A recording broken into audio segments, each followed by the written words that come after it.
Poddin My Noggin, hosted by CK Sims, creating a platform to elevate, educate, and heal by creating a space where people can share their stories of struggle, triumph, and redemption. CKS Media. Hello, everyone, and welcome back to another episode of Poddin My Noggin. I'm your host, CK Sims, and this week we are joined by Mr. Andrew Davie. Welcome to the show, Andrew. Thank you so much for the opportunity. Perfect. So, Andrew's got a lot of things going on, done a lot of things in life. But one of the things that I am interested in talking about is, what is a ruptured brain aneurysm? So, you can have an aneurysm anywhere in the body, and it's when a blood vessel wall breaks or collapses. Sometimes that's in a vein. It's just when there's a weakened blood vessel that In the brain. In the brain, for me, it was on the brainstem. But that does not sound good. No, it's not.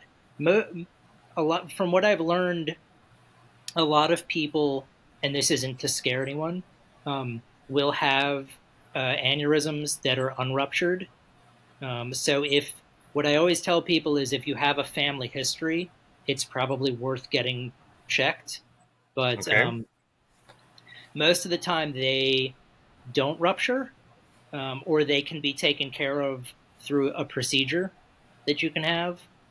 Mine ruptured because just through being really unlucky, I guess. So would it have any, was there something that led up to it? Was it genetics? Is it, were you under stress? I'm not sure, how that would play out. For me, it just happened to be unlucky. Okay. There's no history of it in my family.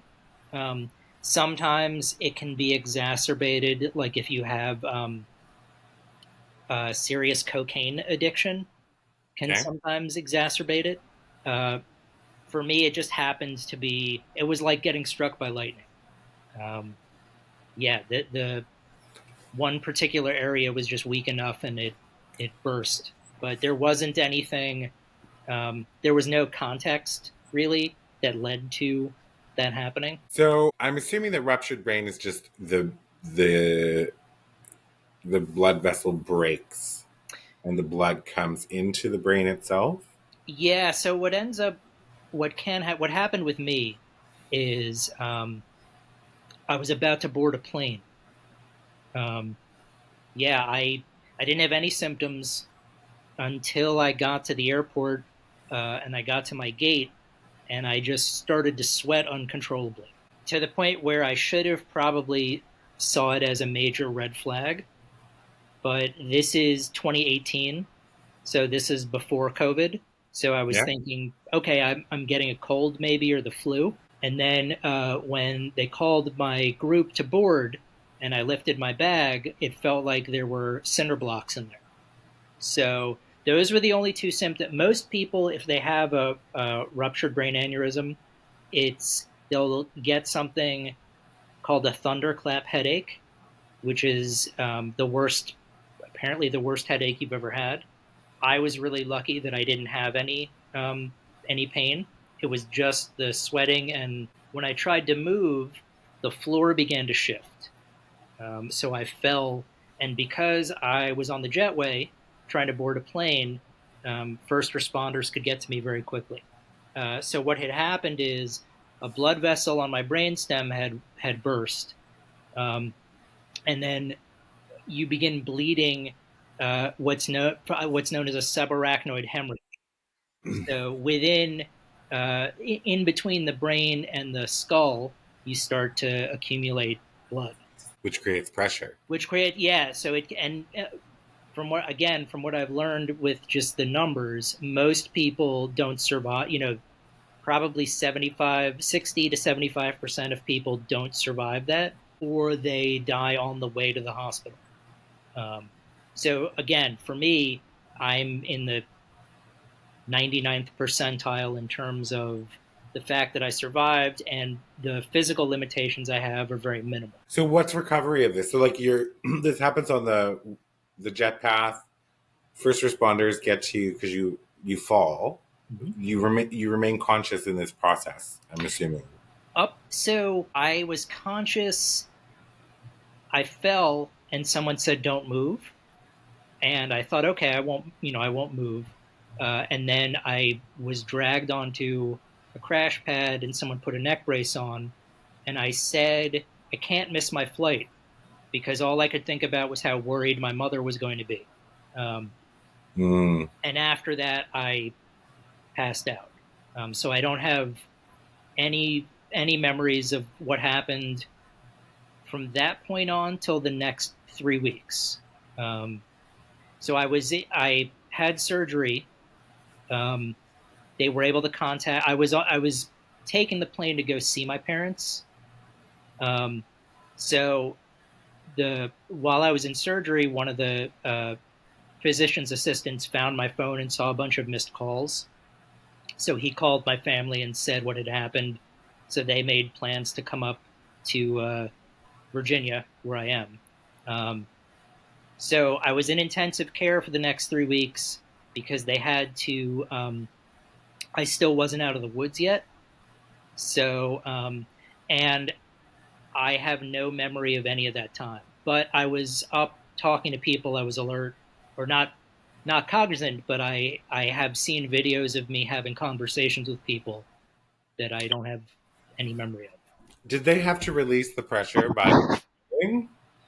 Yeah, I mean I'm not they the procedure that they did, they used something called onyx, which Okay. from what I understood is like it's a liquid that hardens. So they were able to inject that, and I guess it acted as a band-aid for the rupture. Um, Okay. and I had to have a drain on my head, so I'm guessing that the drain acted as a way to relieve pressure and allow for you know whatever happened. So they probably created a burr hole, inserted the drain. So interesting. I find this very fascinating. Not to like sensationalize what you No, experienced in your no. life, but like I'm the weird person who will sit down and like watch a knee surgery, because I find it all really fascinating how our bodies can heal themselves. Hmm. One, two, how humans have learned the very fine art of keeping people alive, right? Yeah, I when I was so subsequently, I've had to have at the first year anniversary, I had to have an angiogram to make sure everything was okay, and Yes. Okay. then every 2 years after that, I have a CAT scan. Um, and my brother happens to be a doctor, so when I had my last CAT scan, he asked if my doctor had actually gone through the results with me, other than just saying everything was okay. So he basically went through and uh, translated all of the medical jargon, um, which I found was bad. Apparently I'm missing parts of my brain now because it had, it was damaged. It became damaged tissue that was reabsorbed. So, um, and growing up, I used to play a video game called Life and Death 2, the brain, where you could perform, amongst other things, you could perform an aneurysm surgery. I feel like I remember something similar to this, maybe. There was Life and Death where you could perform an appendectomy, and then Life and Death 2 was focused on the brain. But yeah, it was very. You're an intern at a teaching hospital, so it's funny how life tends to be circular in this way. Um, Yes. So they've moved things around. So I just had a small panic. So I'm like looking down where I'm normally looking to track time, it's not there, and I'm like, we're not recording, but we are recording. So because here we are. But so the 3 weeks after that you were in ICU, you don't remember now, and that's fine. But like when you left ICU after suffering this brain hemorrhage or ruptured brain aneurysm, um, what was recovery like? And what was different for you in capacity wise after versus before? So, uh, so 3 weeks in ICU that I don't remember, and then the next 10 days I was in recovery at the hospital. So uh, every day was physical therapy, occupational therapy, and speech therapy. Um, I really couldn't. I didn't have the best coordination, and I didn't have much endurance. So I would participate in the physical therapy exercises, but then need a break afterward. I think the biggest celebration was I was able to walk a full lap around the hallway without stopping. Mm-hmm. Um, and when I got back home to my apartment, I started doing outpatient therapy. But it was basically like I was starting over. It's not like I had to learn how to rewalk again, but I needed a cane, and I would have to stop. I had a guard belt that someone would hold on to in case I began to teeter. Um, and my abstract thinking was gone. So I would complete these worksheets where you'd have to make inferences, and it was really difficult to make those inferences. And then a few weeks later, it just suddenly came back. I was suddenly able to do it. Um, so I had assumed, and most of my physical recovery took place within that first year. Um, I didn't, after a while, I didn't need the cane anymore. I was able to walk more significant distances. Um, my abstract thinking came back. Initially, I had double vision, um, so I had to wear an eye patch, and then eventually I didn't need that anymore. Uh, Okay. so the physical recovery, and I'm going to give a lot of credit to this to the fact that I had just turned 40. So because I was still in good shape and relatively young, um, I don't think it was as big of a deal. The biggest obstacle for me was the emotional recovery that happened after the physical recovery. I had assumed it would all happen at the same time, but um, suddenly I was faced with, okay, what do I do now? In terms of, I had been a teacher beforehand, um, and teaching was always a way to pay the bills while I could try to publish fiction. Mm-hmm. Um, and I didn't know if I could do that anymore, or if I would get any enjoyment from teaching anymore. Um, my ability to make emotional connections seemed to have been blunted, where I didn't process joy the same way. Mm-hmm. So those were all sorts of things that now I needed to think about that really weren't problems before. That makes sense, and I think that that's really important. Like to because so I think a lot of people would just look and think maybe without going too deep is like, okay, you had this brain aneurysm, you were out of commission for say approximately 4.5 weeks, and then you started getting life back. So like you're alive, right? However, there are changes, loss like loss of when I say vision, not because you did have a double vision issue, but loss of life vision, like what you probably thought you were going to be doing for the next x number of years, or what you thought your life might look like in the next year, or all of those particular things. And then because of the this experience, it also impacts it makes us more vulnerable and more susceptible and more aware that we're not invincible as human beings, that things can happen. And I think also there's that anger, that why did it happen? Like there's a lot of emotions that would go into that. And that makes sense to me. Um, so what did you choose? Like what was that process for you when you started realizing that all of these things were now what ifs? It was difficult. I really needed to lean on my family for support. Um, at one point, I had a Post-it note at my desk that read, "Rome wasn't built in a day," that I would have to look at all the time to remind me that this was going to take time. Um, and what ended up actually being COVID turned out to be the thing that allowed me to just focus exclusively on recovering. I had gotten a job as a tutor because the classroom I thought would be too overwhelming, but I could work one-on-one with someone. And that job was supposed to start in April of 2020, and it got canceled. I ended up moving back in with my parents for a little over a year, and at that point, I could just kind of recover. I didn't have to think about meals or paying bills or any. I could just sort of stay, and that's what allowed me to really reflect and find. Teaching wasn't going to be um, what allowed me to stay fulfilled. I did manage to publish a book at a small press that came out in 2019, and that didn't drastically change my life as I had anticipated. So suddenly it became like, okay, well, what is out there that could give you fulfillment? Um, and I decided to become a clinical mental health counselor because I realized that when I was struggling, hearing from other people that what they were going through during their brain injury recoveries wasn't unique to me. Um, so hearing from someone on a message board say, oh, I also don't remember most of my dreams anymore.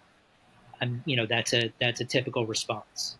And I think I figured if I could help people feel less alone while they were struggling, then that would be something fulfilling.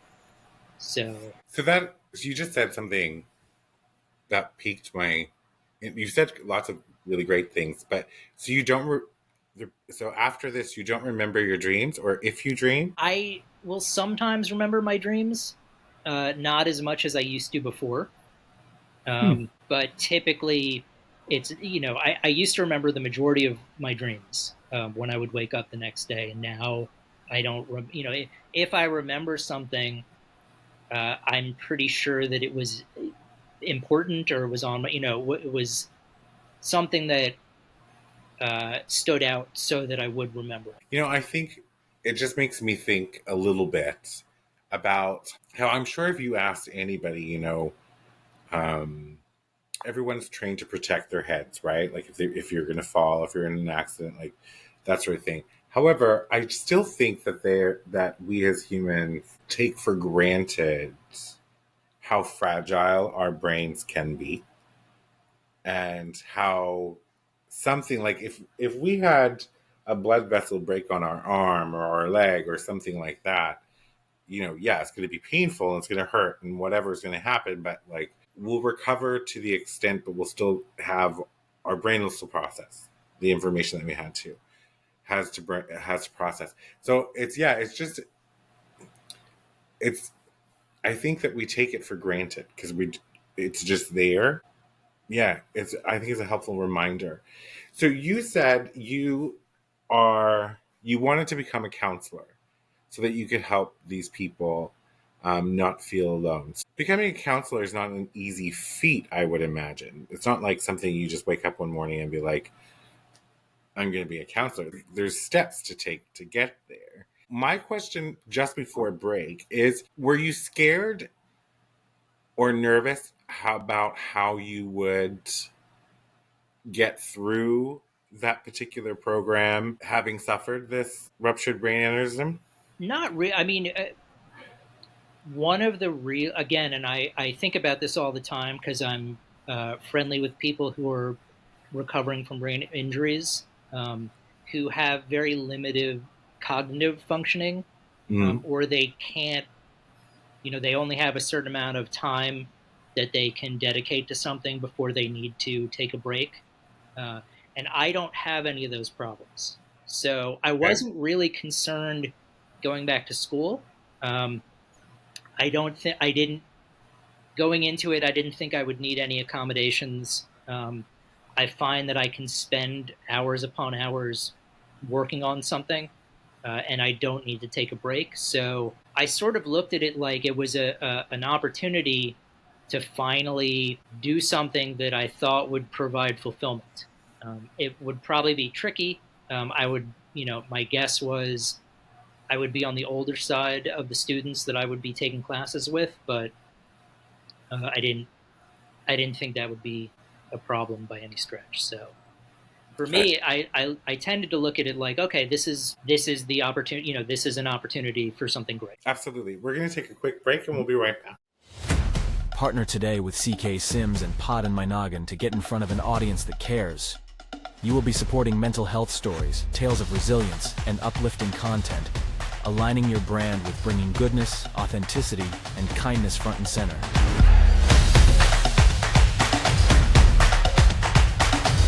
This spot could be yours. Do you have a story of struggle and resilience? One that you want to share with others and possibly help someone through their own struggles?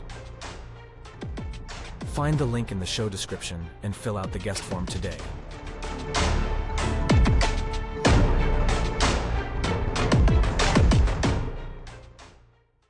Welcome back, everybody. Before the break, we were talking to Andrew Davie, and we were going through and covering something traumatic, actually. He had a ruptured brain aneurysm.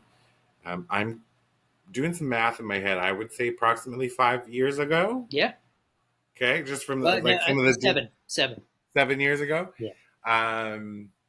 Recovered, was looking for fulfillment. Got the opportunity to recover through COVID that first year, which I think that was the universe looking out for you, friends, in the sense that you were able to move back with your parents and really just focus on the healing process. And then the wanting to do something fulfilling part with your life, because you were a teacher before, you had published a book, you enjoyed writing fiction, all of these things, and you just didn't know if that was going to cut it or if you were going to be able to do that anymore. So you chose to go into mental health counseling. How long was that program? So I did it full time, which typically is about 2 years. My mother ended up getting sick. She was diagnosed with ALS Mm-hmm. during that, so I actually moved back in with my parents to become her caregiver. Probably I think in June of 2023. So I had been in the program for a year and a half already. So it ended up taking me a little bit longer because I needed to do the rest of it virtually. So there were more hoops to jump in. But yeah, you had mentioned the universe sort of looking out for me. Being able to take care of my mother turned out to be the fulfilling thing that I had been looking for. And the fact that that I process emotions differently was helpful because of how tragic her situation was. I didn't get emotionally overwhelmed when things were difficult. So it became really interesting to kind of view things through a big, I changed my perspective. I would sometimes think about there's a Taoist parable where a farmer has a horse and the son tries to train the horse and gets thrown and breaks his leg. And the farmer's neighbor said, "Oh, that's so awful. Your son's broken his leg." And the farmer says, "Well, let's see." And the next day, the army comes to take all the young men to fight, and they can't take the son because he has a broken leg.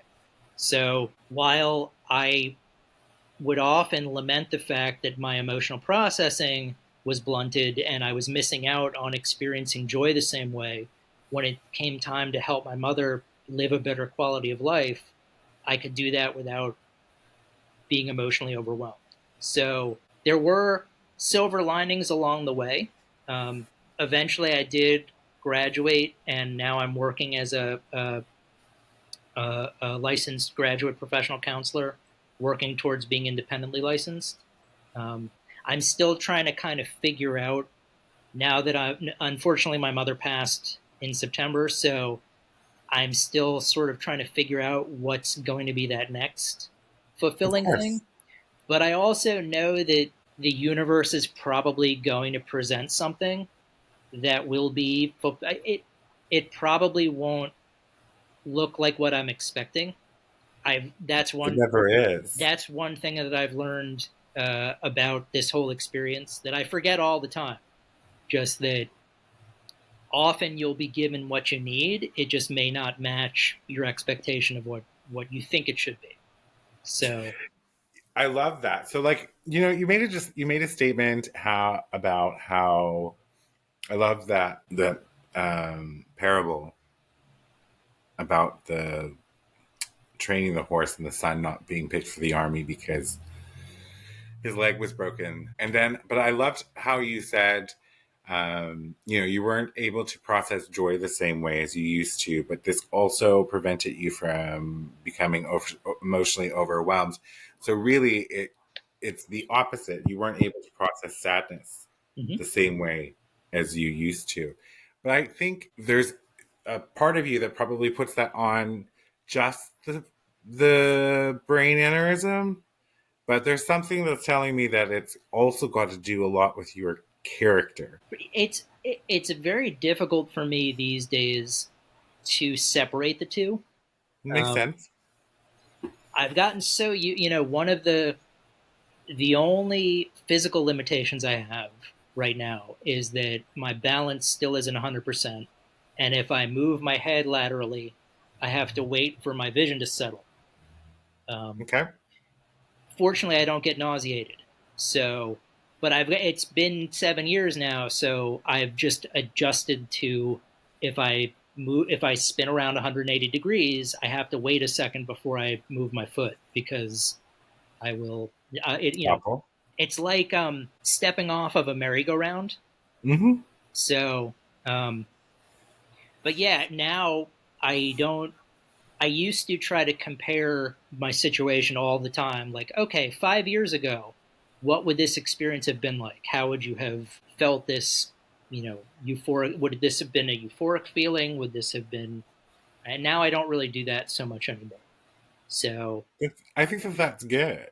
oh I think yeah, that's a healing process right there, is because you're, on one hand, you don't function the same way you did 7+ years ago before this incident. But on the other hand, there's still so much of you that exists. It's just you're processing it differently than it was before. mm-hmm. And that's what my comment about your character was. I don't know who you were prior to 7 years ago or prior to 30 minutes ago, but there's something in the way you speak and you present yourself that tells me that there's character there, right? And that is how, in my eyes, that character plays a part in your healing process and your journey. So, I mean, going back to your mom, you said you had found that to be the thing that you were looking for in fulfillment. Mm-hmm. And I mean, ultimately, what greater thing can anyone do but to help a dying parent maintain their quality of life and be there for them, right? Um, that's another character speaking piece, right? So, like, Yeah, it was interesting because my I basically was going to visit my parents for July 4th weekend, and my father pulled me aside and said, because originally they had an aide come in from like 9 to 3, who would help out, and at this time my mother could still do things on her own. Um, she could still walk and talk. She needed a walker, but she could still get around. But my father would basically take care of her at night. And he had just turned 81. So for him, being a caregiver was very difficult. So when I came to visit, he pulled me aside and said how this was getting to be really difficult. They would probably need to switch to 24-hour care, which they could have. But I also suggested me being there would just alleviate a lot of the burdens for everyone. Um, Plus, I really enjoyed the time I got to spend with them. And I don't know of very many people in their mid 40s who have a good relationship with their parents who get to spend every day with them. Um, again, things, I had always anticipated growing up that one day I would get married and have my own family. That had been a primary motivating factor in a lot of the decisions I'd made. Uh, and again, because of the aneurysm and the emotional blunting, it didn't seem like it was as much of a priority anymore. But the Hmm. fact that I didn't have children or a spouse meant that I could easily move back in to take care of my mother and then basically help my father. Um, so it was interesting how all of these pieces of the puzzle kind of lined up I have a together. question for you. Mhm. Were you always the silver lining? Was I always? Yeah. Were you always someone who found the silver lining? Uh, Not immediately. I don't. Fine. I think it was probably difficult sometimes to see the silver. I think now I'm sort of, at least in the beginning after the aneurysm, I was uh, forced to see the silver lining a little bit more. Um, Let me ask you a different question, sure. just slightly. Were you always so reflective? No. No? Okay. No. I think as a result of this experience, I think I've become much more philosophical, reflective, spiritual. Um, Previously, I don't think that was something I would consciously think about. That makes sense to me. The very reason why I created the show is your story, right? How would you how would you categorize your life today? Well, I think of the phrase "playing with house money," um, and I and sometimes I forget this because it's very easy to get caught up in the day to day things. But I am extremely lucky to be here, and the fact that I have the opportunity to make the most of it is is really incredible. And as a result of that, I tend to be like, once I stop to actually think about things, I am so much more grateful about the opportunity. Um, I I think that that's normal though. You say that, but I think that part's normal. Like when something happens to me, even though I've done a lot of healing work and I've gotten to where I am today, and I'm a very grateful person by nature today. I have not always been. Um, when something first happens, I don't immediately go to silver lining for sure, without question, because I think there's a necessary sort of your body's going to react. You're going to go through that slew of emotions, and then some people it might take a month, people it might take a week, some people it might take an hour. You know, it's different for everybody. I think that's really a normal thing. But you are in like when I started the show, I wanted to create a space where people who have gone through great adversity and or trauma and have come out the other end defining their own version of success, right? Because we all know what the societal subscription of success is, but it's not success for everybody. So when I ask you how would you categorize your life and you say you're very grateful, would you say that you are successful? yes, a lot of what you had just talked about, the societal expectations. I was very fortunate growing up. No one ever enforced them on Hmm. me, but I would enforce them on myself. Like, How do we do that? this is what success looks like. It's the house in the suburbs with the spouse and the car and the 2.5 children. Um, you know, Now I look at myself as successful because I'm doing everything I want to be doing. Um, it's funny, like I have virtual coffee with a friend of mine who lives in Illinois, and she's married. But we have a really wonderful, supportive friendship that I get the things that I had only thought were reserved for someone who would be my spouse. Okay, you're going to find your spouse somewhere and she'll provide this supportive, wonderful friendship, relationship, whatever. Um, but you have to get married because otherwise you can't have that. So I'm successful because I have that now with uh, someone who I did never thought would assume that role because I didn't think it was um, the way it worked. So the aneurysm has also kind of debunked my thinking.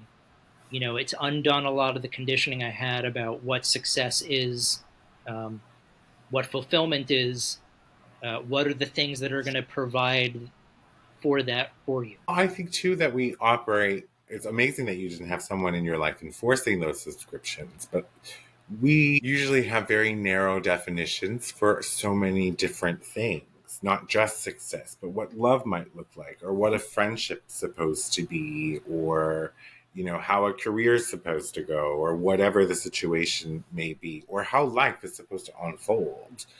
Very narrow. And I find that those who have faced adversity tend to be forced to step back and realize, hold up a second, life is not about all of these things. And what's interesting is you're talking about the house in the suburbs and stuff like that. So that's not my definition of success, but I still want that, right? And I think that that's the difference. You can still want to have a house in the suburbs, but if you can recognize that you're successful and you're happy and you're grateful for what you have right now, then that's life right there. You're mastering life in that moment. Um, so you have completed your program. You're doing what I'm from Canada, so I would call this like your um, supervised hours, right? Yeah, that's exactly what it is. Yeah, so supervised hours as a counselor. How have you experienced that shift in now being the person to sit and listen and help others sort of unpack their own experiences and trauma? Well, I'd been doing an internship for the last year, so I've been seeing clients since then. I find that I draw upon my own experiences a lot, Mm-hmm. which I have found to be helpful. But there is also something really that I wasn't able to find elsewhere. Knowing that you're helping someone deal with adversity um, just provides a sense of solace that hadn't, I don't really find elsewhere. Um, and on the days where I feel like I need to pick me up, it's always rewarding to know that that's something that I can do that's helpful. I love that so much because I absolutely 100% recognize what you're saying. Helping others face challenges head on, being in their corner, holding space, developing that therapeutic alliance, right, with individuals. I think it's almost as if you're taking, and it's a dangerous word to say, so like don't take it out of context, but it's almost a little bit like an aspirin for the weary soul. When you help someone, it tends to like just make that your soul feel that much better. And um, where I'm not a counselor, so I don't counsel people, but in a similar fashion, I get that same sort of aspirin from having these conversations, right, with incredible people who have been through some not so incredible things or have had some not so incredible things happen to them, but really in the end come out winning because they didn't let that experience define them or stop them from continuing. Like 7 years ago, there's 3 weeks that you don't remember, but now 7 years later, you've done a lot with your life in that 7 years. So, and I have a feeling you're going to continue to do a lot with your life. So I'm being mindful of the time, but I want people to know that you do many things. I have to go get all your things. So, um, so you're now focused on the counseling component as a full-time job. That's your Yeah, calling now. I'm trying to build my client roster. Of course, and that takes time, Mhm. absolutely. And I love the idea too that you can be someone who, because we talk about in counseling and therapy a lot, having therapists who can be, say, culturally in tuned with a particular client, or someone who's trauma informed, all of those particular things. I love how you have this conduit where people who are struggling to figure out life post brain injury or aneurysm, that you can pull from that, and that could become a niche of yours where you're really connecting with people who are like you. Because I find in therapy, sometimes when you walk into a therapist office, and I've been in many therapist office, I'm a huge proponent for therapy, first and foremost. Sometimes when you walk in, you wonder, are they even going to understand what I'm going through? Are they going to get the complexity or the severity? And while I do believe that a properly trained therapist can hold space for anyone, it makes a little extra difference for some people who want to know that they're sitting down with someone who understands what they're going through, right? Sure. But so you currently co-host a music review show. Yeah, with my friend Heather, the person in Illinois who I was telling you about. Um, Okay, wonderful. That's amazing. And that show is called, I know I saw it here somewhere, Happy Hour. yeah, Happy Hour with Heather and Guest. Yes, and so you also write fiction novellas and Hmm. short stories. Where could people, and there you have a website. That's what I was looking for. So Andrew Davie, and I want people to go there. I'll also put it in the description as well. So andrew.davie, DAVIE.com. Did I say that right? I think it's a dash. Andrew It is a dash. dash. Yeah, It was, you see, it's all good. yeah, but this is the aging process. So andrew-davie.com is what I meant to say. There's a ton of things on here, lots of writing. Um, yeah, so you want to check that out. And you're finishing up, like, how long before you're like full fledged, Well, fully licensed? I still have over 1,000 hours to go, Of so course, it's gonna. I'm guessing a few years. perhaps. Or things might come at you a little bit quicker. We don't Yeah, if know. there's one thing I've learned, it's you never know. Well, that this is true, and the universe seems like it keeps showing up for you. So maybe it's going to show up for you in this way as well. Group counseling counts towards your hours, does it not? It does. Yes. So, like, where are you located? That's the part that I'm curious about now, because I know Well, you said you were in Virginia, but so I'm in Virginia. I'm the practice I'm working for. I'm working for virtually. They're in Maryland, okay, so I'm being licensed in Maryland. Um, okay, so my clients would basically need to reside in Maryland for now until I get independently licensed, and then we'll see where I choose to practice. of course. So I mean, like do your thing, right? Be you, and then hold group sessions. Oh my gosh, so many things that you can do.